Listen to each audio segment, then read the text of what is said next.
Fala pessoal, bem-vindos ao Innovation Festival da Fast Company Brasil.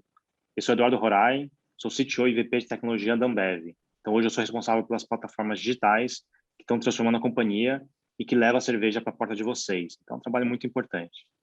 E hoje eu fui convidado para conduzir essa conversa sobre inovação, tecnologia e futuro com o Gui Perlmutter. Tudo bem, Gui? Fala, Roray, tudo bem? Tudo bem, Gui. Gui, por que a gente não começa com você se apresentando e explicando a diferença entre Deep Tech e a tecnologia que o mundo está acostumado a conhecer? Porque as pessoas costumam falar de empresas de tecnologia, a gente fala de Amazon, Google, Microsoft, algumas startups como Uber, Nubank e assim por diante. Mas Deep Tech é um negócio bem diferente, certo? É isso mesmo, Roray. Bom, primeiro, obrigado à Fast Company e prazer estar aqui no Innovation Festival. A ideia de Deep Tech é uma ideia diferente da ideia de Soft Tech. Por quê?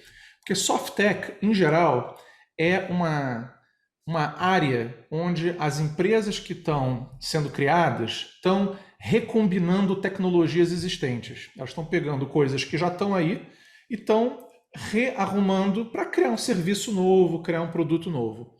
Deep Tech é diferente. Deep Tech, a gente está falando de empresas que estão efetivamente desenvolvendo novas tecnologias. Naturalmente, as Deep Techs elas tendem a ter um perfil um pouco mais técnico, um pouco mais científico. São empresas ligadas à área de biotecnologia, de nanotecnologia, robótica, energia, inteligência artificial. São empresas que quase que sempre são fundadas ou têm no seu grupo de executivos mais importantes PhDs ou pós-PhDs, pessoas com uma formação, uma bagagem técnica muito forte, e pessoas que estão realmente criando os novos modelos que vão ser adotados por empresas de vários setores e de vários ramos. Muito legal, Gui. E desse futuro da tecnologia, desse Deep Tech, das coisas que você tem visto, o que te deixa mais animado? Essa é uma ótima pergunta. O mundo ele está hoje num momento muito interessante. Apesar da sociedade ter sido levada aos seus ápices e aos seus desastres pela tecnologia ao longo de toda a nossa história, tem um fator que está diferenciando muito o nosso momento, que é a velocidade, né? Se antigamente uma nova tecnologia levava décadas para chegar do inovador ou da inovadora até a vida de todos nós, a adoção de novas tecnologias atualmente, ela se mede em meses.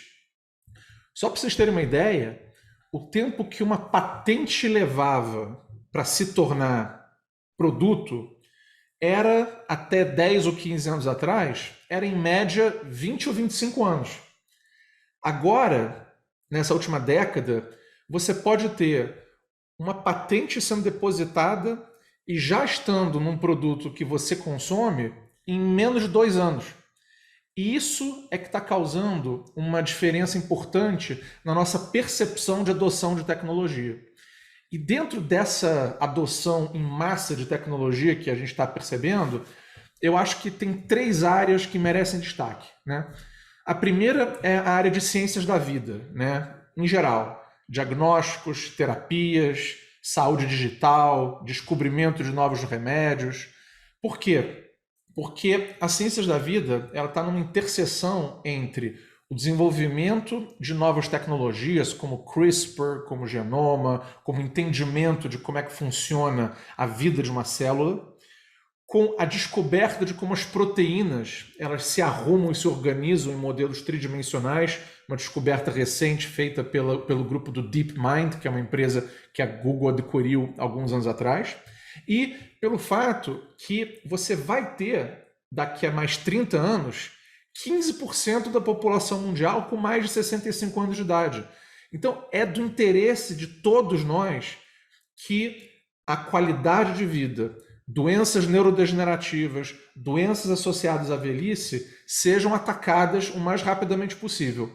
Então, essa é uma área que me deixa muito animado e que, como investimento, tem sido recorrentemente, nos últimos 5 a 6 anos, uma das áreas mais ricas e mais férteis para obtenção de resultados. Segunda área que eu acho interessante mencionar é a área de Climatech, né, que é um nome genérico que a gente dá para as tecnologias que estão trabalhando na direção de resolver, ou de pelo menos ajudar a resolver, o desafio climático que a gente está vivendo hoje, né?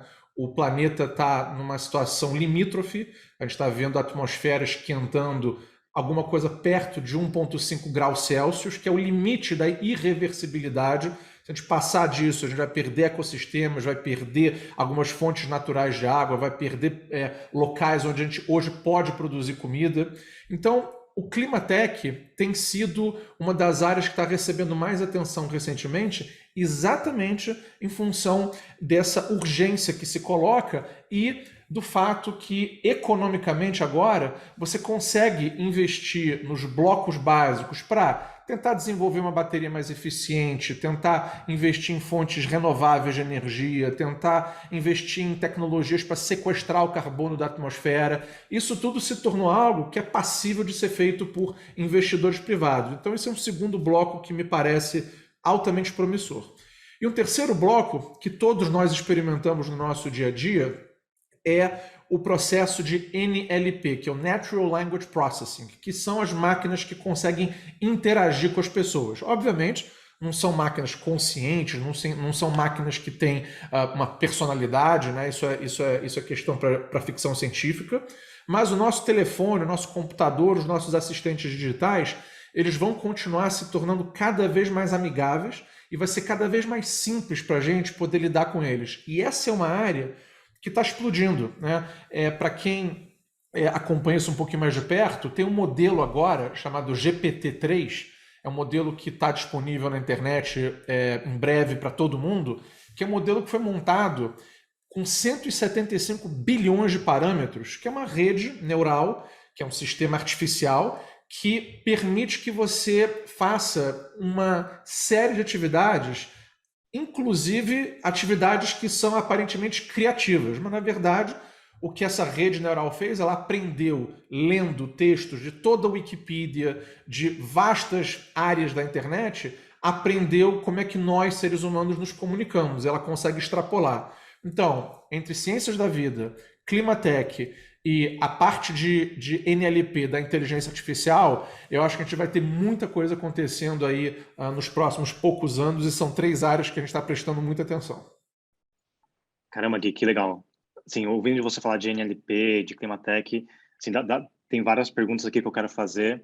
Eu vou começar por uma que eu andei refletindo bastante depois de alguns artigos que eu li, né, que fala muito sobre o quanto que a América Latina, especificamente, o Brasil também, do ponto de vista de soft technology, né, e de investimento, está muito bem, né? Talvez a gente nunca teve tanto investimento igual a gente teve nessa primeira metade do ano, né? Se não me engano, foram mais de 6 bilhões de dólares que foram investidos na região. Se vê o número de unicórnios surgindo, né, desde uma Vetex, uma Stone, Quinto Andar, Nubank, e assim por diante, né? E tudo isso na área de soft technology, né? E aí, quando eu ouço você falar desses outros desafios, né, de Climatech, mesmo os desafios de desigualdade social, né, de poluição no mundo, que são desafios que eu acredito que o Deep Tech consegue ajudar muito, mas eu tenho a impressão que tem um desalinhamento assim, né, entre aonde o investimento está indo versus aonde que está grandes desafios, talvez, que ameaçam a existência da humanidade, né? Você vê isso também? Isso vai se mudar em algum momento do tempo? Fala um pouco mais sobre isso.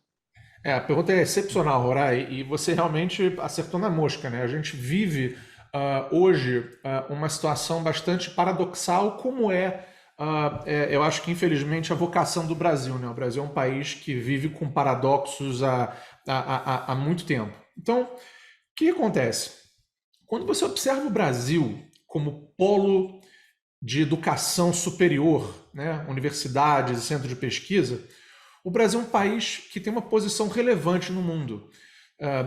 Olhando para um ranking de publicações acadêmicas feitas no mundo todo, é um ranking que cobre 193 países, o Brasil, em número de artigos publicados em 2020, ficou em 13º lugar, e o Brasil, em número de citações, ou seja, artigos que referenciam artigos com a participação de brasileiros, o Brasil ficou em 16º lugar. Isso ano passado, em 2020.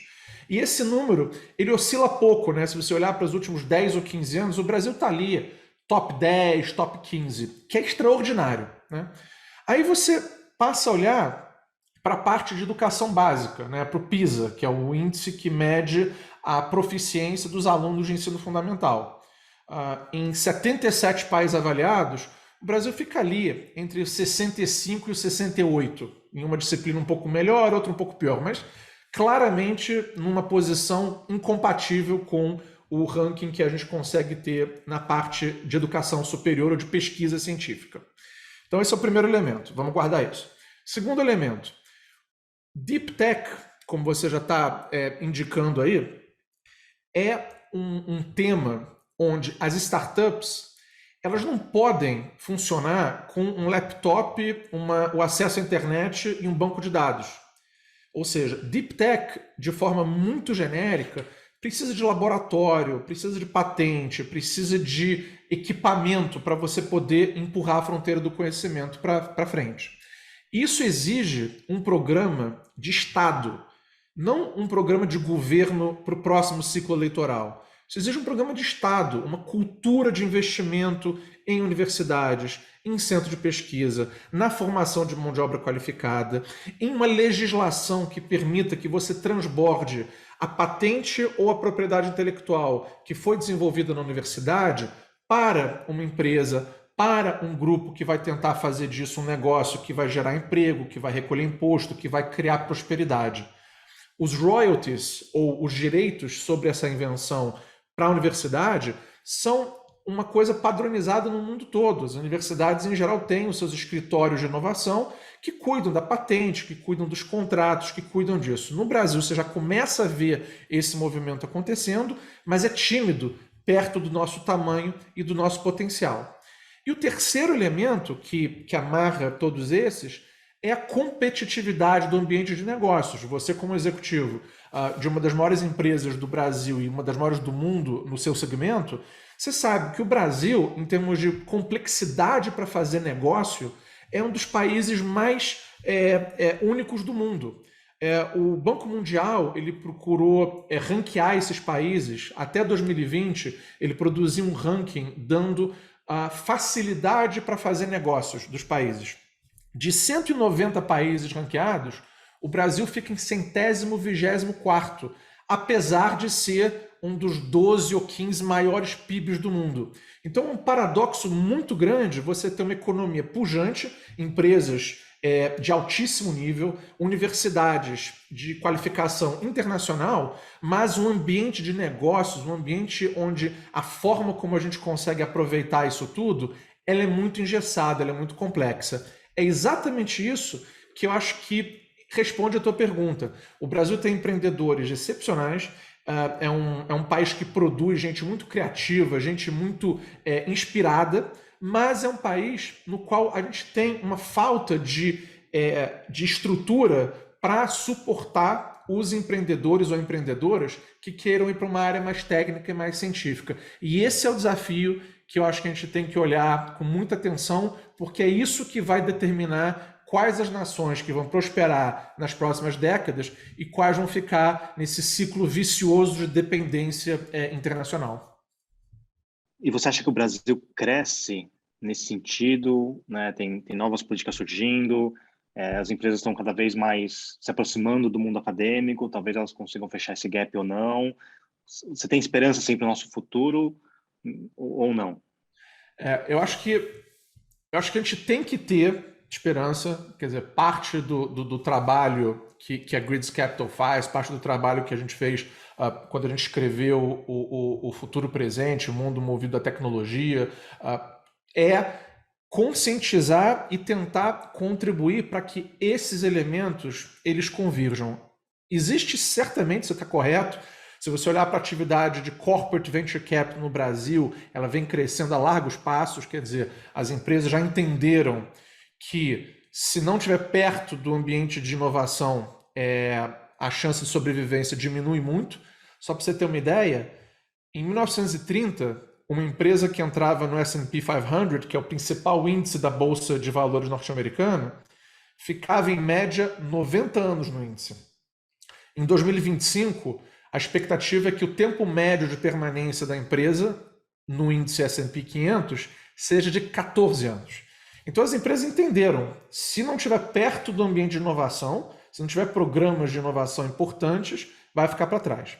Então isso está acontecendo, mas para a Deep Tech é absolutamente fundamental que também haja um programa, não um programa, como eu falei, de governo, programa de Estado, um programa de nação, que fale sobre a necessidade de você ter recursos colocados de forma consistente, investimentos feitos de forma consistente em universidades, em centros de pesquisa, que é onde a ciência básica acontece e que vai transbordar para a ciência aplicada, que gera, obviamente, as deep techs, as startups de alta tecnologia. Então, respondendo a sua pergunta, eu acho que sim, existem movimentos e os vetores apontam para a direção correta, só que o tempo está passando. A gente não pode perder mais essa oportunidade que a história está apresentando de uma aceleração importante de inovação em vários ramos, e a gente vendo aqui um fenômeno de fuga de cérebros, né? Pessoas saindo do Brasil porque aqui não tem condição de fazer a sua pesquisa, de fazer o seu trabalho. Então, eu acho que há esperança, claro, mas eu acho que há um dever de casa enorme para a gente fazer. Legal, legal, super importante mesmo. E eu queria abordar um outro tema que você falou um pouco de NLP, né, inteligência artificial. Esse é um tema que eu acho muito bacana, assim, né? Quando eu converso com minha família, com meus amigos, que não são da área de tecnologia, todo mundo pensa no Exterminador do Futuro, ou no Robocop, ou as crianças pensam no Wall-E, né, no robozinho bonitinho, né? E, obviamente, né, entre os amigos assim, da área, a gente fala muito sobre a inteligência artificial especializada, né, que existe hoje, que foca em problemas bem específicos, né, algoritmo de recomendação da Amazon, que tenta fazer com que, né, a recomendação de lá seja apropriada para o seu perfil, ou mesmo um algoritmo avançado como o da DeepMind, né, do AlphaGo, que você comentou, que tem um documentário muito bacana no Netflix, que é focado em ganhar o jogo, então eles são sempre muito específicos, né? E o quanto que o potencial de um AI genérico, né, que seja mais amplo, capaz de resolver problemas mais complexos, problemas diferentes, entender o contexto, tomar decisões, né? E aí quando você vê aqueles videozinhos, se não me engano, da DeepMind também, do robozinho em forma de cachorro pulando, subindo escada, você acha que esse futuro está mais próximo, né? É isso mesmo, não é? Me ajuda a esclarecer esse ponto da inteligência artificial genérica. Com certeza. O que acontece? A inteligência artificial genérica, para contextualizar, é uma discussão acadêmica que agora está tomando um pouquinho o corpo no mundo corporativo, que é a seguinte: é você criar uma entidade artificial que não saiba só jogar xadrez, ou só jogar Go, ou só resolver o problema do protein folding, né, de você modelar em 3D como as proteínas interagem entre si, ou só fazer a melhor rota para o seu carro, ou só recomendar qual é a melhor série para você assistir no Netflix. Quer dizer, essas inteligências artificiais todas com as quais a gente já interage, até sem saber, elas são as chamadas inteligências artificiais específicas. Elas foram desenhadas para aquilo. E o que eu comentei na sua pergunta anterior sobre o GPT-3, quer dizer, aquele modelo de 175 bilhões de parâmetros, que já não vai ser um maior modelo, você pode ter certeza que vai vir atrás um modelo com 3 ou 4 vezes esse tamanho, é um ensaio para você tentar generalizar um pouco. E, de fato, GPT-3 é uma plataforma onde você pode fazer um monte de coisa. Então, você pode, por exemplo, teclar a primeira linha de uma receita para fazer um bolo e ele entende que é o que você quer fazer e ele te dá o resto da receita. É uma plataforma onde você pode começar a criar um diálogo entre dois personagens fictícios e ele entendeu que você quer fazer isso e continua. Então, já é um pouquinho mais genérico, mas, obviamente, não vai te trazer resultados e resoluções.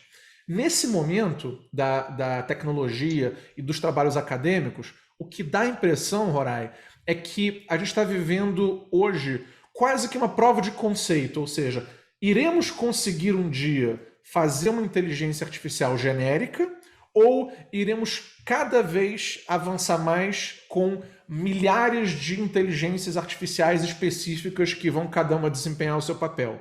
Hoje, E aí, se você perguntar para 10 especialistas, você provavelmente vai ter 10 opiniões diferentes. Mas hoje a sensação que dá é que o grau de especialização que cada empresa quer que a sua AI tenha, e a vantagem competitiva vai ser ali. Quer dizer, só para dar um exemplo, a Netflix, há muitos anos atrás, ela montou um concurso em que ela ofereceu $1 milhão para o grupo que conseguisse melhorar em 10% o algoritmo de recomendação dela. O algoritmo que diz para você, olha, se você gostou dessa série, você vai gostar dessa. Por quê? Porque esse é um problema que gera resultados e gera recursos e receitas para as empresas muito importante. Então, hoje a minha visão é de que a gente vai continuar vendo uma sofisticação cada vez maior nas ferramentas específicas, porque essas são as ferramentas que estão gerando resultado para as empresas globalmente, e a gente vai ver os trabalhos acadêmicos tentando quebrar um pouquinho essa barreira entre a específica e a geral, mas eu acho que isso é uma conversa que ainda leva um tempo, eu não acho que isso aí é uma coisa eminente, não. É interessante, né? Porque mesmo essas inteligências artificiais específicas, elas ainda têm muito para evoluir, né? No grau de acuracidade delas, né? Eu lembro da discussão, né? Se um dia a Amazon conseguir chegar a 99% de assertividade do que ela te recomenda, você não precisa mais comprar nada. Ela vai te mandar automaticamente para sua casa. E aí, se você 1% que você não gostar, você devolve, vai ter um custo de devolução ou não, mas ela consegue, ela arca com isso, né? Então, muda todo o modelo de e-commerce com 15% a mais de precisão no algoritmo, né? Então, Você está certíssimo e eu vou mais longe. Não sei se você sabe disso, mas a Amazon ela patenteou, ela tem uma patente registrada para um modelo chamado Zero Click Purchase. A gente vai no site da Amazon hoje, tem lá o One Click, né? Que você aperta o botão, ele já tem seus dados, já tem tudo, você comprou. Ela patenteou o Zero Click, que é 100% na linha do que você falou, que é o seguinte: pelo padrão de comportamento daquele consumidor ou daquela consumidora, ela está precisando disso agora. Então, eu não preciso comprar, eu mando para casa dela. E, de novo, conforme você indicou, se o meu algoritmo for suficientemente robusto, o número de devoluções que eu vou ter, mais do que justifica economicamente eu ter esse tipo de postura. Então, isso é uma das patentes da Amazon, é exatamente isso que você falou. é muito legal, né? Hoje a gente já não precisa sair de casa para fazer compras. Um dia você não vai precisar nem ficar no celular para fazer compras, né? Então, esse mundo aí logo, logo tá próximo. É isso. Gui, assim, muito legal esse negócio, assim, né, seu, assim, de investir em empresas de deep tech.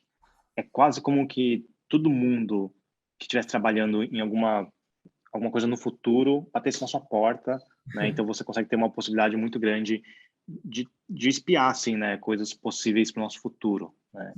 E eu acho muito bacana no seu livro, eu não terminei de ler ainda, mas eu li bem o comecinho, onde você fala bastante sobre o quanto que prever o futuro ele é difícil ou praticamente impossível, né? Eu gostei de alguns exemplos que você colocou, e também o exemplo acho que foi algum CEO da IBM, algum presidente da IBM, que falou que o mercado mundial de computadores era de no máximo 5 computadores, Isso. né? E hoje a gente precisa nem falar quantos computadores tem por aí, né?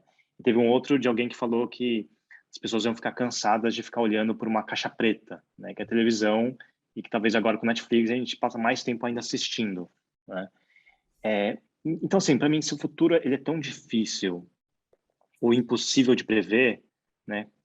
Onde que você investe? Como você decide? Se no final a gente não consegue prever o futuro e você tem que investir em alguma coisa do futuro. É isso mesmo. Essa é a pergunta de $1 milhão, né?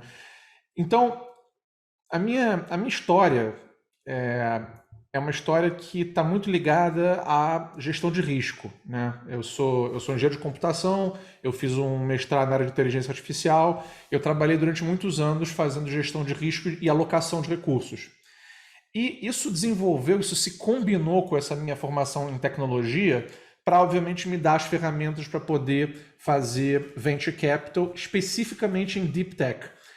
E eu desenvolvi uma metodologia, né, um padrão de avaliação que passa por dois critérios para a gente poder avaliar ou pelo menos justificar o tempo para avaliar uma empresa. A primeira pergunta que eu faço é a seguinte: aquela empresa ela está atuando numa área que é inevitável? Porque é exatamente isso que você mencionou, que eu botei no meu livro, né? É tentar extrapolar a cara do mundo daqui a 10 anos é um exercício onde muita gente extremamente capacitada falhou de forma grotesca. Por quê? Porque o futuro é não linear. A forma como a humanidade caminha é através de mudanças quânticas em termos de tecnologias. A gente tem um caminho onde todo mundo vai botando um tijolinho e de repente alguém descobre, opa, esse conjunto de tijolos aqui pode virar uma casa. Então você agora tem a tecnologia de residências. Depois você pega um conjunto de casas e fala, opa, isso aqui vira uma cidade. E assim sucessivamente. Então, muito importante na hora de fazer um investimento, especialmente o investimento que está lidando com uma tecnologia que não está no nosso dia a dia ainda, é perguntar: essa turma que está desenvolvendo isso, ela está olhando para uma inevitabilidade? O que são inevitabilidades? Tem muita inevitabilidade que a gente consegue dizer. Por exemplo, como eu falei anteriormente, a partir de 2050, todo mundo vai ter uma expectativa de vida maior do que tem hoje, e 15% do planeta vai ser de gente de mais de 65 anos, que é gente para boa. A gente vai ter 10 bilhões de pessoas, vai ter que alimentar mais gente. A gente já tem hoje uma migração de campo para cidade de 50 milhões de pessoas ano. Isso é uma Coreia do Sul por ano que sai do campo para a cidade. O mundo, há 2 ou 3 anos atrás, passou a ter mais gente nas cidades do que no mundo, do que no campo, pela primeira vez na história. Então, quando você começa a juntar esses vetores todos, você fala, bom, parece que ciências da vida, como vai ter mais gente chegando a uma idade mais avançada, é inevitável. Biotecnologia, diagnóstico, terapia, descoberta de novos medicamentos, próteses, transplantes, tecidos artificiais, órgãos artificiais, inevitabilidade. Como vai ter mais gente morando em cidade, mobilidade, segurança, redução da poluição, parecem inevitabilidades. Como você vai ter mais dados sendo produzidos? A gente hoje coloca à disposição na internet uma quantidade de dados que é, em um dia, comparável ao que a gente fazia em um ano a uma década atrás. Por quê? Porque é a tal da exponencialização dos dados. A gente está produzindo dados o tempo todo. Então, quando você começa a olhar para esses elementos, ao falar com essas startups, ao falar com esses empreendimentos ligados ao futuro, você tem que ver, ele está capturando alguma dessas direções, algum desses vetores de tendências? Essa é a primeira coisa. E a segunda coisa é que é um viés muito da Grids, né, muito nosso, a gente procura olhar a assimetria daquela oportunidade. Né? Porque tem algumas coisas, algumas obviedades no mundo de tecnologia que vai ter um monte de gente tentando resolver. E aí você começa a entrar numa questão um pouco mais difícil de escolha de quem é ou quais são os times apropriados. Quando você está lidando com uma empresa ou com um tema, uma ideia que é assimétrica, o que eu quero dizer com assimétrico? Você investe $1 nele.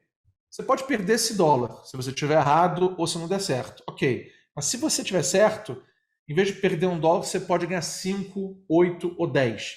Essa assimetria, ela precisa estar presente, porque o mundo de venture capital é um mundo onde você não pode entrar numa empresa que tenha 50-50 de payoff para você. Ou eu perco meio ou eu ganho meio. Isso não é para venture capital. Em venture capital você tem que buscar essas assimetrias que deep tech permitem que você busque, especialmente nos estágios iniciais, porque aquele grupo de empreendedores ainda está tentando montar um protótipo, montar um modelo, montar um produto minimamente viável de base tecnológica que não custa muito caro.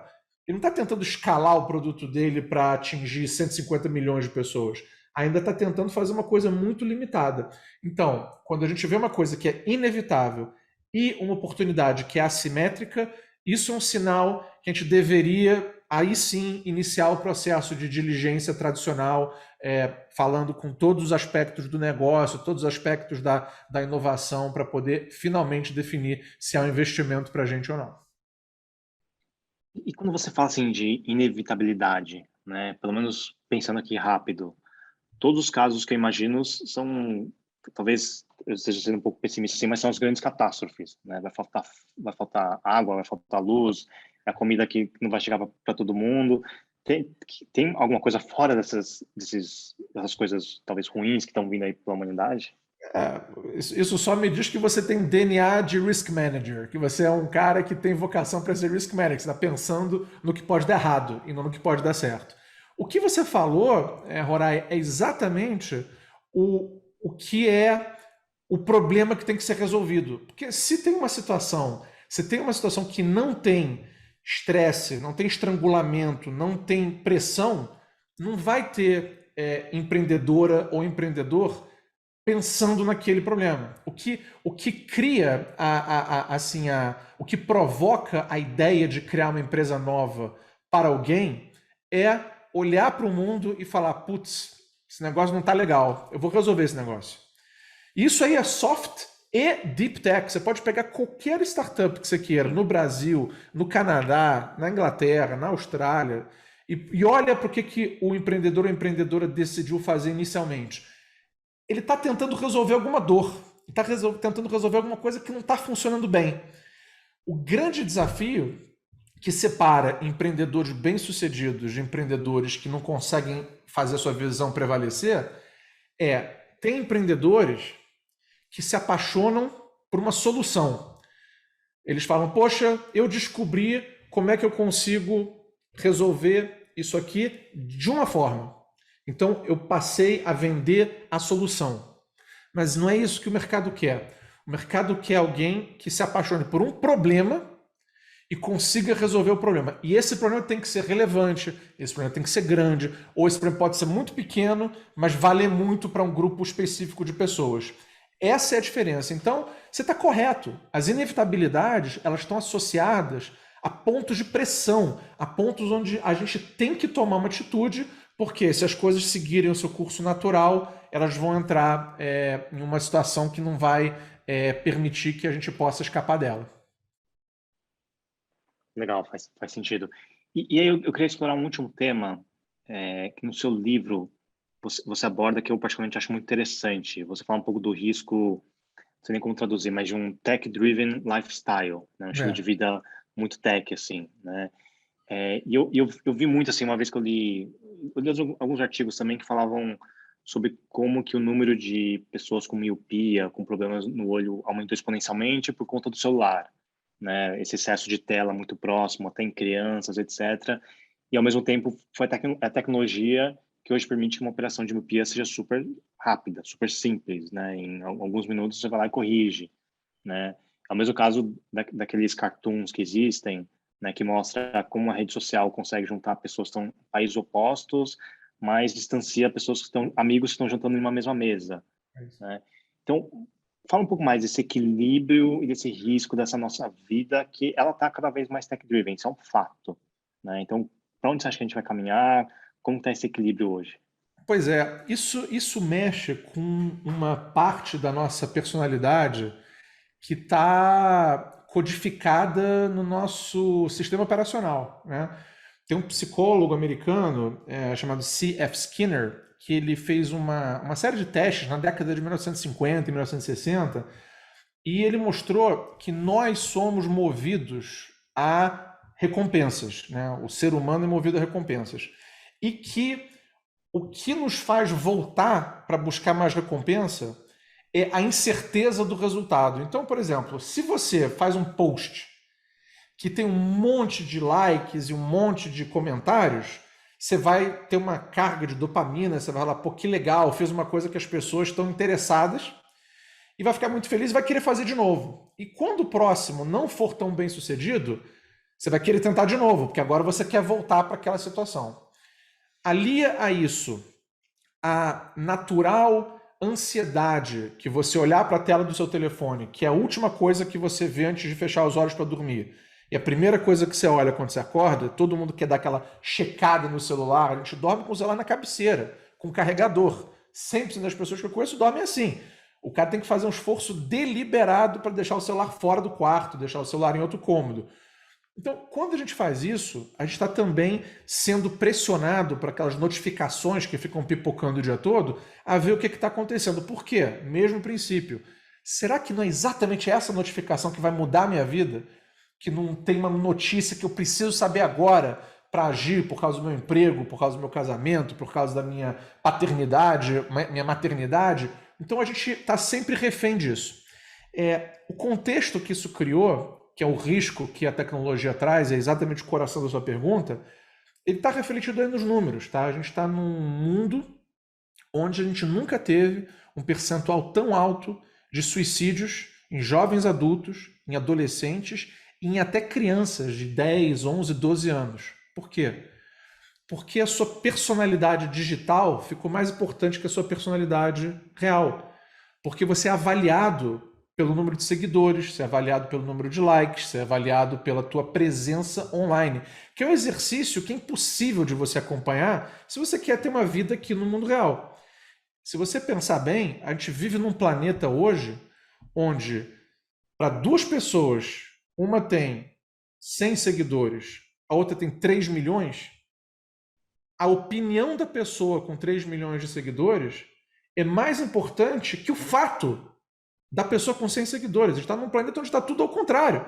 Se você é popular, a sua opinião é mais importante, e a gente está vendo isso, a gente viveu isso na eleição norte-americana, na parte de agora você ter terraplanista, gente dizendo que a Terra não é redonda, gente questionando a importância das vacinas. Quer dizer, isso tudo é propagado, é espalhado, é acelerado pelas redes sociais. Então, não tem a menor dúvida que esse é um dos maiores riscos, na minha visão pelo menos, que pode fazer com que toda a tecnologia que o mundo vem desenvolvendo possa acabar de forma trágica, porque a gente, quanto mais tecnologia e mais acessibilidade à informação, mais as pessoas vão continuar querendo essa injeção de dopamina que está atribuída às redes sociais.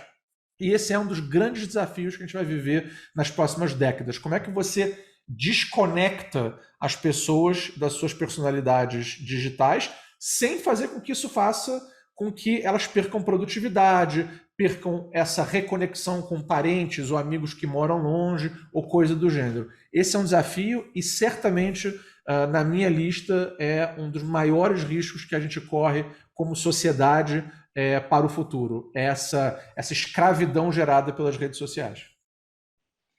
E você acredita que a gente, como sociedade, está conversando, está debatendo, está chegando em alguma conclusão assim sobre boas práticas, educação digital, né? Esses temas estão aparecendo bastante ultimamente. Eu acho que a gente criou o primeiro passo, que é reconhecer o problema, né? É aquela história, né? A primeira providência que você tem que ter para se livrar de um vício é reconhecer: eu tenho esse vício.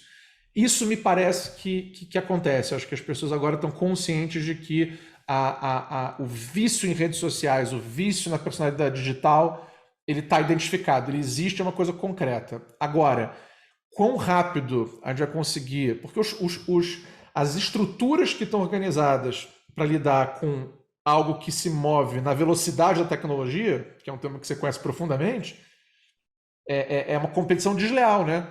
Você tem que tentar criar mecanismos no mundo real, no mundo offline, para combater algo no mundo online, que é rápido, que é instantâneo, que muda com meia dúzia de linhas de código. Então, da mesma maneira que você me perguntou anteriormente sobre a evolução da tecnologia aqui no Brasil e a expectativa para o futuro, eu diria que globalmente eu tenho esperança que o problema das redes sociais, esse vício que a gente tem nesse universo totalmente artificial, ele vai ser equacionado. Eu acho que a gente vai conseguir, de alguma forma, chegar num lugar apropriado, mas eu acho que a gente não vai ter um caminho linear para isso. Eu acho que a gente vai passar por altos e baixos, e eu acho que o que a gente viu, a amostra do que a gente viu nas eleições norte-americanas e com o surgimento de grupos que defendem teses e ideias totalmente desconectadas da ciência e da realidade, eu acho que a gente ainda vai ver, infelizmente, acho que a gente ainda vai ver muito disso. É, e quando você pensa um pouco mais sobre esse assunto e as novas coisas, né, que as grandes empresas estão falando, você vê o Facebook apostando no metaverso, pode ser que isso piore ainda até a gente conseguir melhorar também, né? É isso aí. É isso aí. E nessa sociedade, assim, cada vez mais conectada e digitalizada, né? Hoje até, né, a gente carrega o Apple Watch, assim, ele sabe o meu batimento cardíaco o dia todo, né? Você acha que esse tema de privacidade, que está aumentando em algumas sociedades, talvez nem tanto em outras, você acha que isso vai conseguir contrabalancear um pouco essa questão desse excesso de digitalização ou de tecnologia? Ou você acha que isso vai ficar restrito a algumas sociedades, países? Pois é, você tem uma legislação muito rigorosa em relação a isso, que é o GDPR na Europa, o Brasil seguindo um pouquinho essa linha. Os Estados Unidos ainda não criou um bloco monolítico de legislação sobre privacidade.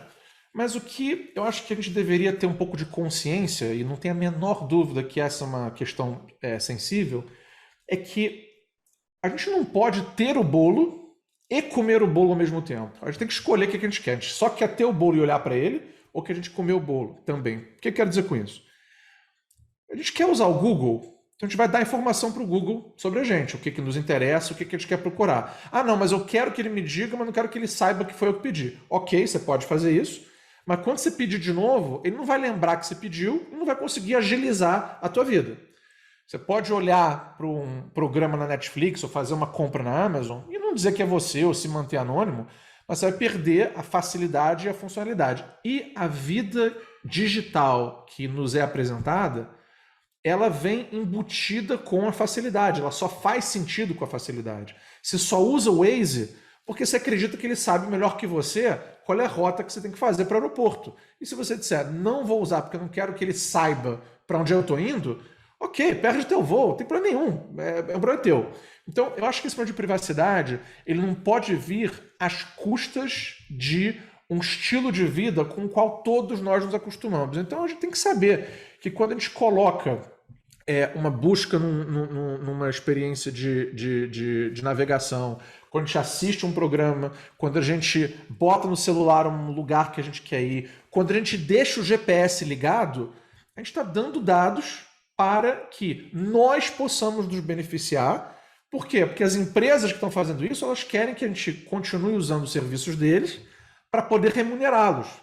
E é absolutamente isso que se espera de uma empresa. Você faz um melhor serviço, né, para o consumidor voltar. Servir bem para servir sempre. Essa que é a ideia. Esse debate sobre privacidade, sobre vida online, é um debate semelhante ao que a gente via quando a gente não tinha esse mundo tão conectado, mas a gente já experimentava problemas, para usar um exemplo simples, que era quando a gente ia para um restaurante e pagar alguma coisa com cartão de crédito, e a máquina do cartão de crédito não era aquela máquina digital, era aquela máquina que o sujeito passava e fazia uma via com papel carbono, e que em geral ficava lá nos fundos. Então o cara sumia com o teu cartão de crédito por 3 ou 4 minutos, fazia o processo e trazia para você. Tinha gente que ia junto, porque sabe, sei lá, o que ele vai fazer com esse cartão. Então, eu acho que você tocou num ponto que é importante. Eu acho que a legislação para proteger quem quer ser protegido, ela precisa estar no lugar, mas eu acho que as pessoas também têm que ter consciência do o que elas estão abrindo mão em termos de conveniência, de funcionalidade e de utilidade na hora que eles fizerem uma opção para dizer eu quero ser anônimo, eu não quero ser uma persona que está mapeada. Inclusive, para dar um exemplo que acho que é muito, assim, muito próximo da gente hoje em dia, graças ao conjunto das buscas que você faz hoje em dia, a Google é capaz de gerar alertas sobre regiões que estão tendo infecções de alguma doença antes que você saiba o que está acontecendo. Por quê? Porque ela consegue triangular quantas pessoas estão fazendo a mesma pergunta na região, falando, opa, aqui deve ter algum problema, deixa eu avisar. Você não quer ser avisado desse tipo de coisa? Você não quer estar num sistema de alerta contra desastres naturais? Você não quer informar a tua rotina para que quando você tem um voo e tem um problema na rota, você receba a notificação do teu telefone, olha, sai mais cedo hoje, que acabou de ter um carro enguiçado ali na marginal, se você não sair com 40 minutos de antecedência, você perde seu voo. De novo, é uma questão de escolha, a gente tem que dar a escolha para as pessoas, mas a gente não pode só falar de um lado da moeda, a gente também tem que entender o que as pessoas vão abrir mão caso elas decidam, ou caso elas tenham essa opção de se tornarem anônimas em 100% das suas interações digitais, algo que eu não sei nem se é possível. É muito verdade. Assim, o Waze, toda vez que eu decidi não obedecer o Waze, eu me arrependi, porque eu acabei pegando um caminho muito pior, né? Gui, assim, muito bacana essa nossa conversa. Assim, acho que daria horas para a gente ficar falando sobre vários temas, mas eu acredito que o nosso tempo acabou. Eu queria te agradecer muito por esse bate-papo riquíssimo. E eu queria terminar com você dando alguma recomendação aí para o nosso público, para quem gostou dos temas que a gente abordou e quer se aprofundar um pouco mais. O que você recomenda para essas pessoas? Pois é, bom, primeiro obrigado, tá, Rorai, pelas perguntas e pelo debate, super instigante, te agradeço. De novo, a Fast Company Brasil pelo convite e pela organização desse evento.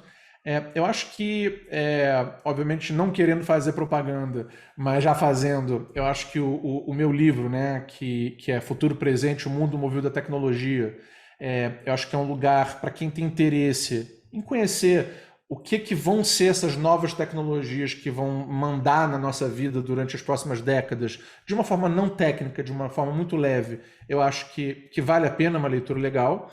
Eu acho que está conectado, né? Tá, por exemplo, lendo revistas como a Fast Company, acompanhando o mundo de inovação, está antenado no que as tendências que estão surgindo aí podem fazer sentido. Também é algo que é importante. E tentar buscar, dentro da riquíssima disponibilidade de materiais que você tem hoje, no YouTube, no Twitter, no próprio Instagram, descobrir os nichos que são mais interessantes para a sua vocação, para os seus interesses. Então, em vez de ficar olhando vídeos de gato tocando piano, que é muito legal, eu sei que é divertido, mas em vez de ficar fazendo isso, olhando para as memes e olhando para a gargalhada fácil, tentar usar esse repositório de conhecimento humano que nunca foi tão fácil.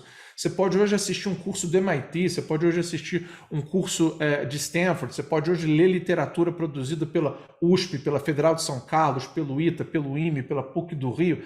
Você tem conhecimento hoje disponível para você na ponta dos seus dedos que pode e deve ser usado. Não há mais desculpa para não ter conhecimento, não há mais desculpa para não saciar a curiosidade. Então, acho que a minha sugestão é isso. Seja curioso, seja interessado, seja interessada, busque informação, busque conhecimento. Esse é o único mecanismo que vai garantir empregabilidade, que vai garantir utilidade numa sociedade movida à informação e movida à tecnologia. É isso. Com certeza, Gui. Muito obrigado, Gui, de novo pela sua presença. Pessoal, obrigado. Tenha um bom dia. Até a próxima. Até a próxima.